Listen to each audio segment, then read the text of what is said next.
This Was Not the Plan is the story of Charlie Goldwyn, who's a workaholic. He's a widower, and he has a 5-year-old son. Everything sort of comes together in this terrible storm. He's been in the office for 72 straight hours. It's the day that would have been his wife's birthday, and he gets a little too drunk at an office party and says some things that he shouldn't say and ends up getting fired. And he finds himself at home being the sole caregiver to this very idiosyncratic 5-year-old.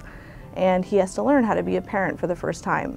You know, I think there's so many great books from the perspective of mothers, and there's not that much about that experience of being a dad and having to go to the office and not having paternity leave and knowing where your place is at home with a new child. And, you know, I saw my husband, who was back in the office the day after I had a baby, really struggle with that. And so it was really fun for me to get to put myself in Charlie's shoes and try and figure out, you know, who he is as a parent, particularly once his wife passes away.